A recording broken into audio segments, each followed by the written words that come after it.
الحمدللہ وحدہ والصلاۃ والسلام علی من لا نبی بعد اما بعد۔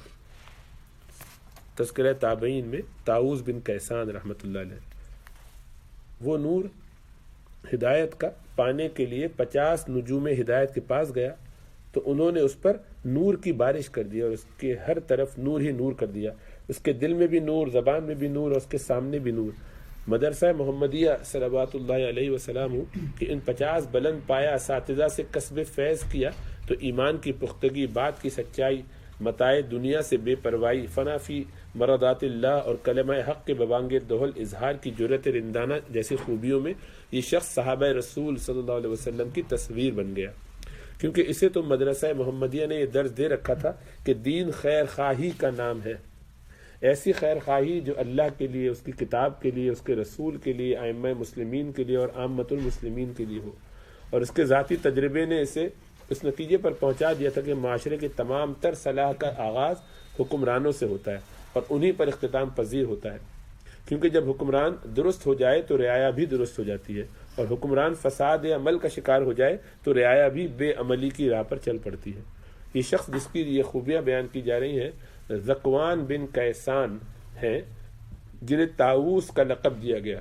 طاؤس مور کو کہتے ہیں عربی میں۔ یہ لقب انہیں اس لیے ملا کہ یہ فقہا کی زینت، طاؤس الفقہا، یعنی تمام فقہا کے مور طاؤس، اور ان کے پیشوا ہیں۔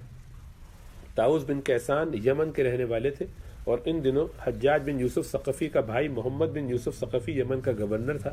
حجاج نے اسے اس وقت گورنر بنا کر بھیجا تھا جب حجاج نے عبداللہ بن زبیر رضی اللہ تعالیٰ عنہما کی کارروائی کا خاتمہ کر ڈالا اور اس کی شوکت اور ہیبت بڑھ گئی اور اس کے دائرہ اختیار میں اضافہ ہو گیا۔ محمد بن یوسف نے اپنے بھائی حجاج کی بہت سی برائیاں تو اپنے اندر جمع کر رکھی تھی، لیکن اس کی کسی اچھائی کو نہیں اپنایا تھا۔ سردیوں کی ایک خنک صبح کا واقعہ ہے کہ محمد دربار لگائے بیٹھا تھا، طاؤس بن کیسان اس کے پاس چلے گئے۔ معروف تابعی وہب بن منبہ رحمۃ اللہ علیہ بھی وہاں تھے۔ جب دونوں اس کے قریب جا کر بیٹھ گئے تو طاؤس نے محمد بن یوسف کو واضح تذکیر کی اور جنت و دوزخ کی ترغیب و ترہیب دلانا شروع کیا۔ محمد بن یوسف نے چوکیدار سے کہا کہ غلام طلسان لاؤ، یہ چادر یمنی چادریں جو ہوتی ہیں، اور ابو عبد الرحمن کے کندھوں پر ڈال دو، ان کے کندھوں پر ڈال دو۔ چوکیدار فوراً قیمتی طلسان لے آیا اور طاؤس کے کندھوں پر ڈال دیا۔ اب طاؤس طلسان کو، ان چادروں کو نیچے گرانے کے لیے دوران واز اپنے کندھوں کو آہستہ آہستہ حرکت دینے لگے، یہاں تک کہ انہوں نے طلسان کو کندھوں سے نیچے گرا دیا اور جانے کے لیے اٹھ کھڑے ہوئے۔ یہ صورتحال دیکھ کر محمد بن یوسف غضبناک ہو گیا، آنکھوں میں خون اتر آیا اور چہرہ سرخ ہو گیا، مگر کچھ کہہ نہ سکا۔ جب طاؤس اور وہب بن منبہ رحمہ اللہ باہر چلے گئے تو طاؤس نے کہا کہ بخدا ہم نے اس کے غضب کی کوئی پرواہ نہیں کی۔ وہب نے کہا تمہیں کیا ہو جاتا اگر تم اس سے طلسان لے ہی لیتے، چادر لیے رہتے، کیوں چھوڑ کے کیوں گرا دی؟ پھر اس کو فروخت کر دیتے اور اس کی قیمت فقراء اور مساکین میں صدقہ کر دیتے، غریبوں کے لیے استعمال ہو جاتا، اتنی قیمتی چادر ہے۔ طاؤس نے جواب دیا آپ تو یہ بات کہہ رہے ہیں مگر مجھے اس چیز کا خدشہ ہے کہ میرے بعد علماء یہ کہیں گے کہ جس طرح طاؤس نے طلسان لے لیا تھا ہم بھی لے لیتے ہیں، پھر یہ علماء ویسے نہ کریں جیسے آپ کہہ رہے ہیں کہ بیچ کے غریبوں میں خرچ کریں، یعنی اس چیز کو فروخت کر کے فقراء اور مساکین میں سے قیمت تقسیم نہ کریں بلکہ خود ہی ہڑپ کر جائیں، یعنی مثال بنا لیں اور اس کے بعد یہ سارا چکر ہی شروع ہو جائے۔ تو ایسی خیر خواہی ہر ایک کے لیے خیر خواہی، علماء کے لیے بھی خیر خواہی۔ اب محمد نے طاؤس کی طرف جوابی پتھر پھینکنے کی منصوبہ بندی کی تاکہ ان کی اس جسارت کا انتقام لے کہ انہوں نے میرا ہدیہ ٹھکرایا۔ اس نے طاؤس کو اپنے جال میں پھانسنے کے لیے 700 دینار سونے کی ایک تھیلی تیار کی اور اپنے حاشیہ برداروں میں سے ایک انتہائی چالاک اور شاطر آدمی کو منتخب کیا کہ طاؤس کے پاس جاؤ اور ہر صورت یہ تھیلی ان کو دے آؤ، اگر تم انہیں یہ تھیلی دینے میں کامیاب ہو گئے تو میں تمہیں انعام سے نوازوں گا اور اپنے قریبی آدمیوں میں شامل کر لوں گا۔ آدمی نے تھیلی لی اور صنعاء کے قریب بستی جند میں پہنچ گیا جہاں طاؤس رہائش پذیر تھے۔ طاؤس کے پاس گیا تو سلام کیا اور بڑی محبت اور نرمی کے ساتھ کہنے لگا کہ اے ابو عبد الرحمن، یہ رقم گورنر نے آپ کے لیے بھیجی ہے۔ ابو عبد الرحمن نے کہا مجھے تو اس کی ضرورت نہیں۔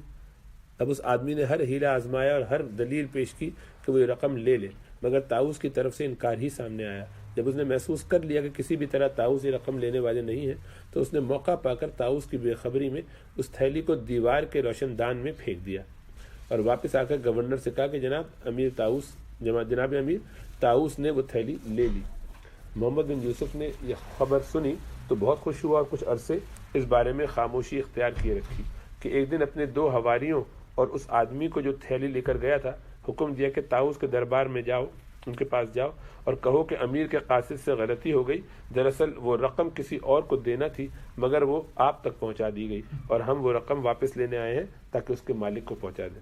طاؤس نے کہا میں نے امیر کے مال سے کچھ بھی نہیں لیا، میں نے تو اسے واپس کر دیا تھا۔ آدمی بولے نہیں، آپ نے تو وہ رقم لی تھی۔ یہ بات سن کر طاؤس نے اس آدمی کی طرف دیکھا جو تھیلی لے کر آیا تھا اور کہا کہ کیا میں نے تجھ سے کوئی چیز لی تھی؟ آدمی خوفزدہ ہو گیا، کہنے لگا ہرگز نہیں، بلکہ میں نے آپ کی بے خبری میں تھیلی کو اس روشن دان میں پھینک دیا تھا۔ طاؤس نے کہا روشن دان تمہارے سامنے دیکھ لو۔ آدمیوں نے دیکھا تو تھیلی جیسی تھی ویسی ہی روشن دان میں پڑی تھی اور مکڑی نے اس پر جالا بن دیا تھا۔ اتنا عرصہ گزر جانے کے بعد آدمی نے تھیلی لی اور واپس چلے گئے، اس طرف توجہ تک نہیں کی، دیکھنے کی بھی ضرورت کرے۔ محمد بن یوسف نے طاؤس سے انتقام لینے کی تدبیر سوچی تھی جو ناکام ہوئی۔ اب ایک ایسا واقعہ پیش آیا کہ گویا اللہ تعالیٰ محمد بن یوسف کی اس حرکت کا انتقام تمام لوگوں کے سامنے لینا چاہتا تھا۔ طاؤس بن کیسان خود بیان کرتے ہیں کہ میں حج کی غرض سے مکہ میں تھا کہ حجاج نے مجھے پیغام بھیج کر بلایا۔ جب میں اس کے پاس گیا تو اس نے پرتپاک استقبال کیا اور اپنے قریب بٹھا لیا، میری طرف تکیہ بڑھایا اور اس پر ٹیک لگانے کے لیے کہا، پھر مناسک حج میں سے جس چیز کے بارے میں کوئی اشکال تھا پوچھنے لگا۔ ہم بیٹھے اپنی گفتگو میں مصروف رہے کہ حجاج نے کسی آدمی کو کعبے کے گرد تلبیہ کہتے سنا۔ وہ آواز بلند سے تلبیہ کہہ رہا تھا تو یہ آواز ایسی تاثیر چھوڑتی تھی کہ دلوں کو ہلا ڈالتی تھی۔ حجاج نے کہا اس آدمی کو میرے پاس لاؤ۔ آدمی کو بلایا گیا تو حجاج نے اس سے پوچھا آپ کا تعلق کن لوگوں سے؟ اس نے جواب دیا مسلمانوں سے۔ حجاج میں نے آپ سے یہ نہیں پوچھا بلکہ میں نے تو علاقے کے بارے میں پوچھا۔ حجاج کے جواب پر آدمی بولتا ہے کہ علاقے کا پوچھتے ہو تو میں اہل یمن کا ہوں۔ حجاج تو نے اپنے امیر محمد بن یوسف کو یعنی اپنے بھائی کو کس حال میں چھوڑا؟ آدمی جب میں وہاں سے آیا ہوں تو وہ ہٹا کٹا تھا، پہننے کے لیے سوٹوں کی بھرمار تھی، سوٹوں کی بھرمار ہوگی، سوٹوں کی سوٹ کا ترجمہ سوٹ کیا، کپڑوں کی لباسوں کی بھرمار تھی کہنا چاہ رہے ہیں۔ سواریوں کے لیے جانوروں کی فراوانی تھی، خراج اور جزیے کی خوب آمد تھی۔ حجاج میں نے تجھے اس بارے میں نہیں پوچھا۔ آدمی تو پھر کس بارے میں پوچھا؟ حجاج میں نے تمہارے درمیان اس کے کردار سے متعلق پوچھا ہے۔ آدمی اس کے کردار کا پوچھتے تو سنو کہ وہ بڑا ظالم ہے، مخلوق کا فرما بردار اور خالق کا نافرمان ہے۔ حجاج نے جواب سنا تو پاس بیٹھے لوگوں میں اپنی بے عزتی محسوس کی، فوراً آگ بگولا ہو گیا اور آدمی سے کہا تجھے جرأت کیسے ہوئی کہ تو اس کے بارے میں یہ الفاظ کہے جبکہ تجھے اس کا میرے ساتھ تعلق اور مقام و مرتبہ معلوم ہے؟ آدمی نے کہا تیرا کیا خیال ہے کہ تیرے ساتھ اس کا تعلق مجھے اللہ کے ساتھ اپنے تعلق سے زیادہ عزیز ہے، جبکہ میں اس کے گھر کا طواف کر رہا ہوں، اس کے نبی کی تصدیق کرتا ہوں اور اس کا ایک قرض چکا رہا ہوں۔ حجاج آدمی کا یہ جواب سن کر خاموش ہو گیا اور کچھ نہ بولا۔ طاؤس کہتے ہیں کہ پھر وہ آدمی اٹھا اور حجاج سے اجازت لیے بغیر باہر چلا گیا۔ میں بھی اس کے پیچھے ہی اٹھ کھڑا ہوا۔ میں نے دل میں خود سے کہا کہ یقیناً یہ کوئی صالح اور پرہیزگار آدمی ہے، لہذا اس کے پیچھے چل پڑا اور اس سے کچھ حاصل کرنے کے لیے چلا۔ اب میں اس کے پیچھے چل پڑا تو دیکھا کہ وہ بیت اللہ کے پاس ہے اور غلاف کعبہ سے چمٹ گیا ہے، اپنے رخسار دیوار کعبہ کے ساتھ لگا دیے اور یہ دعا کرنے لگا کہ اے اللہ میں اپنا تعلق تیرے ساتھ ہی استوار کرتا ہوں اور تیری ہی پناہ میں آتا ہوں۔ اے اللہ مجھے یہ توفیق بخش کہ میں تیری سخاوت کے خزانوں پر مطمئن ہو جاؤں اور بخیل و کنجوس لوگوں سے بے نیاز اور خود رائی اور خود نمائی میں مبتلا لوگوں سے بے پرواہ ہو کر تیری ہی کفالت پر راضی ہو جاؤں۔ اے اللہ میں تجھ سے اس وسعت رزق کا سوال کرتا ہوں جو انتہائی قریب ہے اور تجھ سے اس بھلائی کا طلبگار ہوں جو بہت قدیم ہے۔ پھر لوگوں کا ایک ریلا آیا اور یہ بھی اس کے ساتھ بہہ کر میری نظروں سے اوجھل ہو گیا۔ مجھے یقین ہو گیا کہ اب اس کے ساتھ میری ملاقات کی کوئی صورت نہیں رہ گئی، لیکن یوم عرفہ کی شام کو میں نے دیکھا کہ یہ بھی لوگوں کے ساتھ واپس آ رہا ہے۔ میں اس کے ذرا قریب ہوا تو سنا کہ وہ کہہ رہا تھا کہ اے اللہ اگر تو نے میرا حج، میری مشقت اور میری تھکاوٹ کو قبول نہیں کیا تو کم از کم مجھے یہ تکلیف جھیلنے کے لیے کہ اجر سے تو محروم نہ کر۔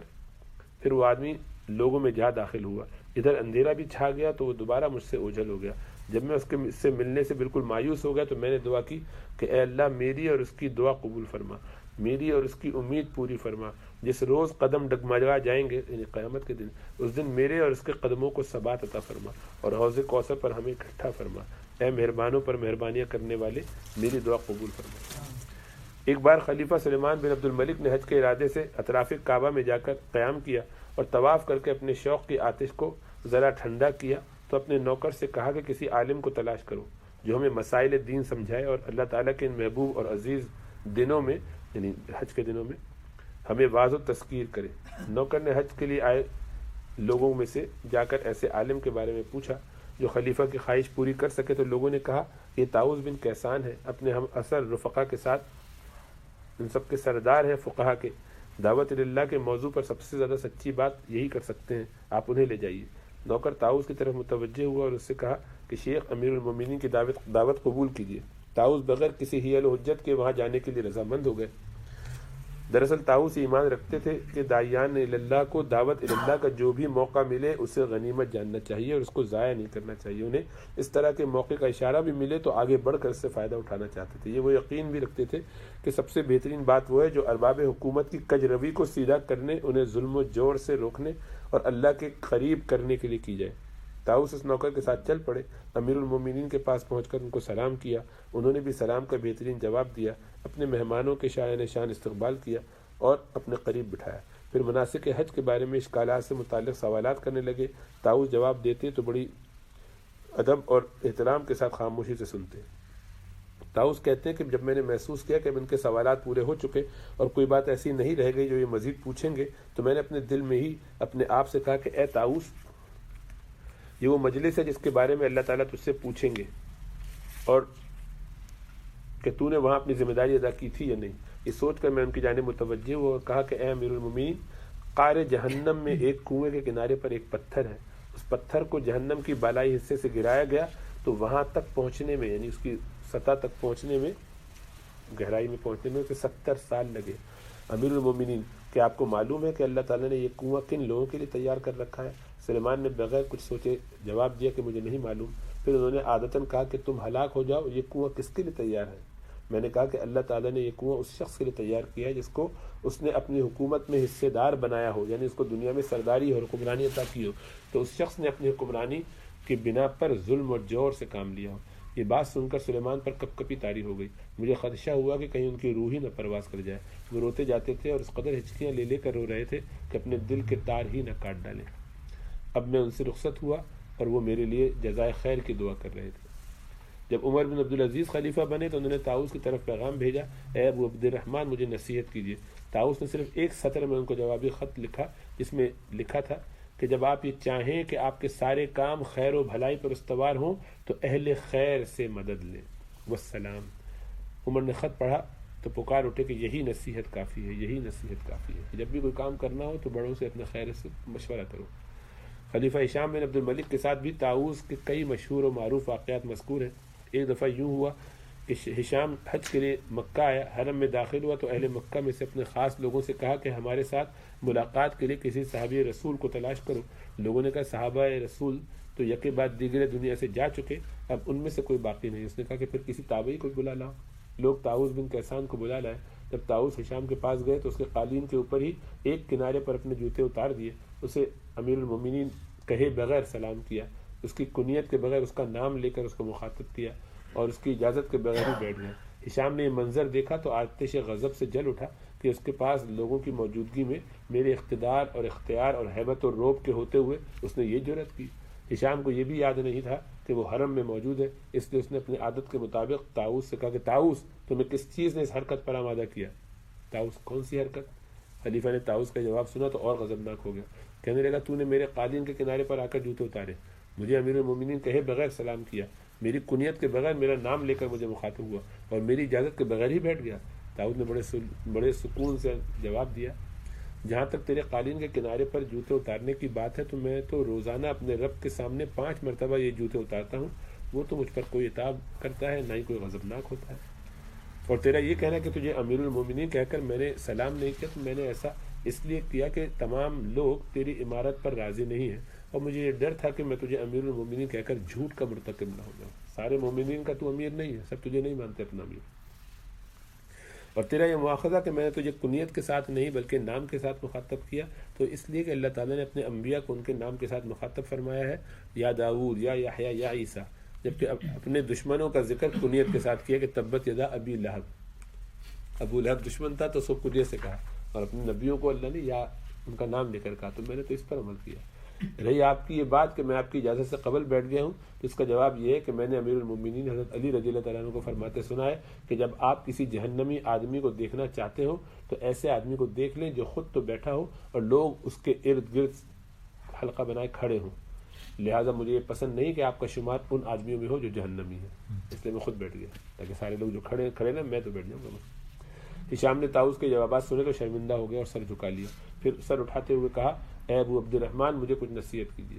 طاؤس نے کہا میں نے حضرت علی رضی اللہ عنہ کو فرماتے سنا ہے کہ جہنم میں بڑے بڑے ستونوں جیسے سانپ اور خچروں جیسے بڑے بڑے بچھو ہوں گے جو ہر اس حکمران کو ڈس رہے ہوں گے جس نے اپنی رعیت سے عدل نہ کیا ہو۔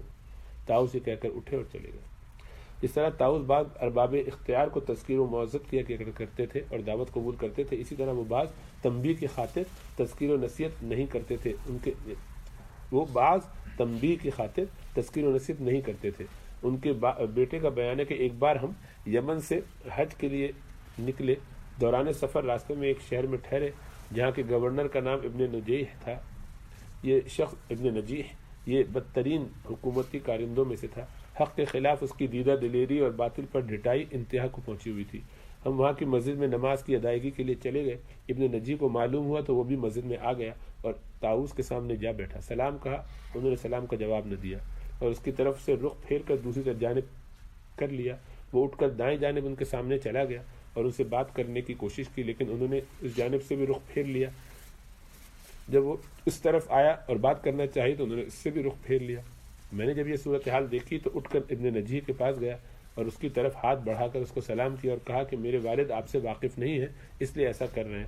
اس نے کہا واقف ہیں اسی لیے تو ایسا کر رہے ہیں۔ پھر خاموش ہو گیا، کچھ نہ کہا اور چلا گیا۔ جب ہم واپس اپنی منزل پر آئے تو والد محترم نے مجھ سے مخاطب ہو کر کہا اے بے وقوف، ان کی پشت پیچھے انہیں برا کہنے میں تمہاری زبان بڑی تیز ہوتی ہے، مگر جب وہ سامنے ہو تو ان کے ساتھ معذرت خواہانہ لہجے میں گفتگو کرتے ہو، کیا نفاق اس کو نہیں کہتے؟ پھر یہ کس چیز کو کہتے ہیں اگر اس کو نہیں کہتے؟ طاؤس بن کیسان نے اپنی تذکیر و موعظت کو خلفاء اور امراء تک ہی محدود نہیں رکھا تھا، بلکہ وہ ہر آدمی کو نصیحت کرتے تھے جس کو اس کی ضرورت ہوتی یا وہ اس میں رغبت رکھتا تھا۔ ایسا ہی ایک واقعہ عطا بن ابی رباح نے بیان کیا، رحمۃ اللہ علیہ، بہت بڑے تابعی ہیں، ان کا واقعہ پہلے پڑھ چکے ہیں۔